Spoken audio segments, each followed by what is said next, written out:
Ibrahim, "Tsumma auhayna ilaika an ittabi' millata Ibrahim hanifa wa ma kana minal musyrikin." Kemudian kami wahyukan kepadamu Muhammad, ikutilah agama Ibrahim yang lurus dan dia tidak termasuk orang-orang berbuat syirik. Dalam surah An-Nahl ayat 123, surah 16 ayat 123. Kemudian juga Allah berfirman dalam surah Ali Imran ayat 95, "Qul sadaqallah fattabi'u millata Ibrahim hanifa wa ma kana minal musyrikin." Katakanlah wahai Muhammad, benarlah segala yang difirmankan Allah, maka ikutilah agama Ibrahim yang lurus dan dia tidak termasuk orang-orang musyrik. Kemudian yang kelima alasannya, kalau kita berselisih tentang dakwah ini, apa yang kita harus mulai? Kita kembali kepada Quran, kembali kepada Sunnah. Fa in tanaza'tum fi syai'in farudduhu ila Allahi war Rasul in kuntum tu'minu billahi wal yawmil akhir dzalika khairun wa ahsanu ta'wila. Apabila kamu berselisih langsung kembali kepada Allah. Kembalikan kepada Allah, kepada Al-Quran. Kembalikan kepada Rasul, kembalikan kepada Sunnah. Lihat bagaimana di Quran Allah menyuruh nabi-nabi memulai dakwahnya dengan tauhid. Di Sunnah juga demikian, Nabi mulai dakwah dengan tauhid, dan Nabi menyuruh para sahabat yang Nabi utus ke daerah-daerah untuk memulai dakwahnya dengan tauhid. Kemudian yang harus kita perhatikan lagi, bahwa Allah menciptakan alam semesta ini dan mengaturnya dengan rapi. Kalau ada salah satu yang rusak, maka hancur alam semesta ini. Begitu juga kita dalam ibadah. Nggak boleh kita dalam ibadah ini kita merubah. Umpamanya sholat.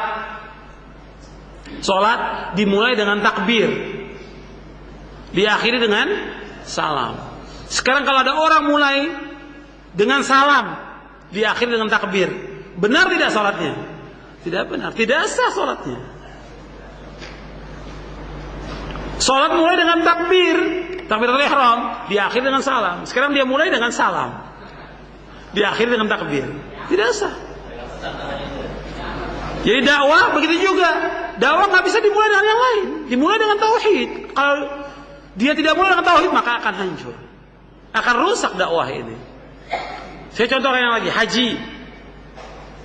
Ibadah haji kita mulai dari di Mina, tanggal 9 di Arafah, kemudian Muzdalifah, kemudian kita ke Mina lagi untuk melempar jumrah, kemudian tawaf ifadah, kemudian kita menyembelih dan yang lainnya. Kalau kita rubah, kita tanggal 8 kita sudah di Arafah saja, masih sepi. Tanggal 9 ramai. Nanti tanggal 9 kita melempar jumrah, tawaf ifadah, karena sepi di Mekah, nggak ada orang. Tanggal 9 Dzulhijjah semua orang ke Arafah, hatta orang sakit harus dibawa ke Arafah, karena al-hajju Arafah. Haji itu Arafah, nggak sah hajinya kalau dia tidak di Arafah. Dia rubah, tanggal 8 dia di Arafah karena sepi. Tanggal 9 dia tawaf ifadah karena sepi, melempar jumrah tanggal 9. Tidak sah. Kenapa? Merubah yang diperintahkan oleh Rasulullah, "Litakhudhu anni manasikakum." Sebagaimana salat, "Shallu kama ra'aitumuni usalli." Ini bicara soal salat, bicara soal masalah haji. Sekarang bagaimana tentang masalah dakwah? Nggak bisa dirubah. Dakwah harus dimulai dengan tauhid, sebagaimana yang dimulai oleh seluruh nabi dan rasul, dan dilakukan oleh Nabi Muhammad sallallahu alaihi wasallam. Makanya ini yang paling penting kita dakwakan, yaitu mentauhidkan Allah SWT.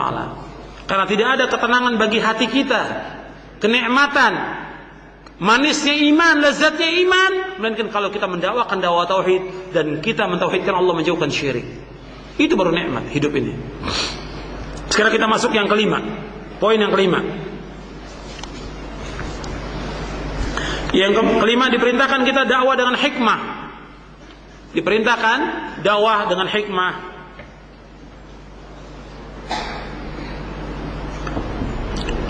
Allah berfirman dalam surah An-Nahl ayat 125, "Ud'u ila sabili rabbika bil hikmati wal mau'izatil hasanah wajadilhum billati hiya ahsan inna rabbaka huwa 'alamu biman dhalla 'an sabilihi wa huwa 'alamu bil muhtadin."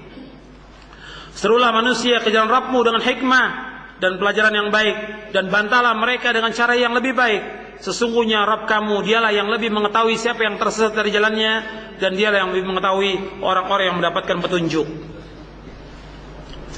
Kalimat hikmah ini maknanya banyak. Ada maknanya Al-Quran, ada maknanya Injil, ada maknanya perkataan yang lemah lembut, dan perkataan yang lainnya. Banyak sekali disebutkan oleh para ulama dalam kitab-kitab mereka. Begitu juga disebutkan oleh Syekh Dr. Said bin Wahab Al-Qahtani dalam kitabnya Al-Hikmah fi Da'wah ila Allah. Dia menyebutkan tentang apa makna hikmah itu.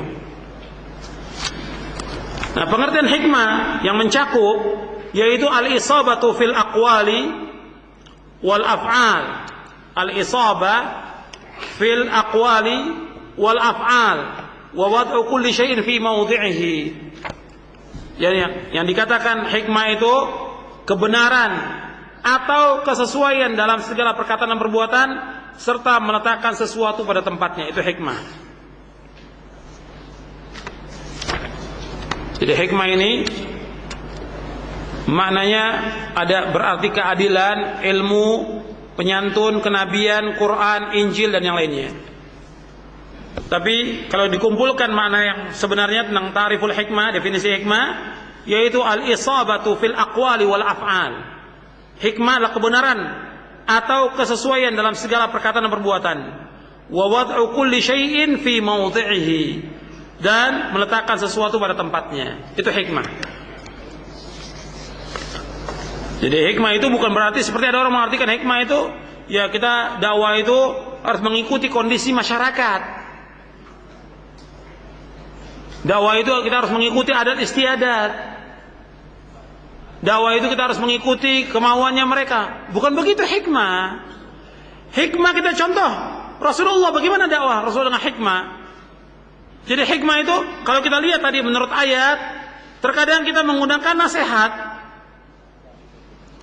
mau'idah hasanah, terkadang kita jidal, terkadang kita menggunakan dengan lemah lembut, terkadang kita harus menggunakan kekerasan.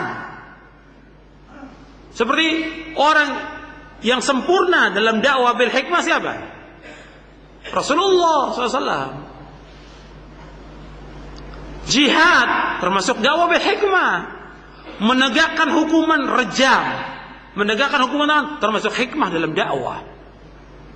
Kemudian berlemah lembut pada orang yang bodoh, hikmah dalam dakwah.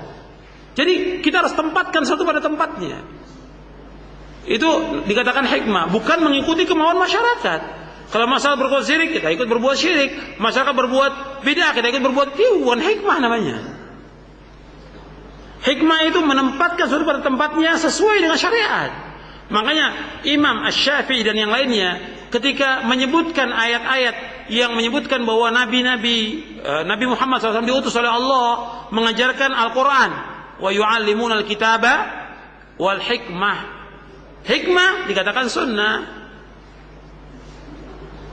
Wa yu'allimuhumul kitaba wal hikmah. Al-Quran dan hikmah. Hikmah kata Imam Syafi'i dan yang lainnya as-sunnah.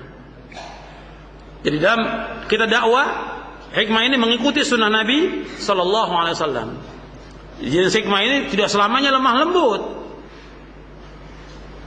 Nabi ketika datang orang yang jahil, kencing di masjid, sahabat sudah mau pukul dia, kencing di masjid, bukan tempatnya.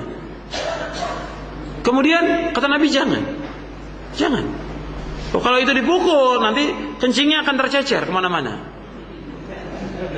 Kalau dipukul dia, nanti dia tidak mau sholat. Kalau dipukul nanti dia akan terkena najis bagian tubuhnya dan yang lainnya. Itu hikmah kenapa Nabi tidak mau melarang sahabat untuk mukul. Kemudian setelah selesai, kata Nabi ambilkan air 1 ember, siram. Setelah itu Nabi jelaskan bahwa ini masjid, tidak boleh untuk kencing di dalamnya. Dengan lemah lembut, sebagaimana juga Nabi menjelaskan kepada Muawiyah bin Hakam As-Sulami yang baru masuk Islam. Muawiyah bin Hakam As-Sulami ketika sholat, dia tahu bahwa orang yang bersin baca Alhamdulillah, kemudian yang mendengar baca Yarhamukallah. Ada sahabat yang bersin, dia jawab Yarhamukallah. Kemudian sahabat bilang, disuruh diam. Dia ngomong, kenapa kalian menyuruh aku diam? Dikinikan lagi, tetap ngomong lagi dalam sholat. Kemudian setelah selesai sholat, Nabi mengatakan kepada Muawiyah bin Hakam As-Sulami,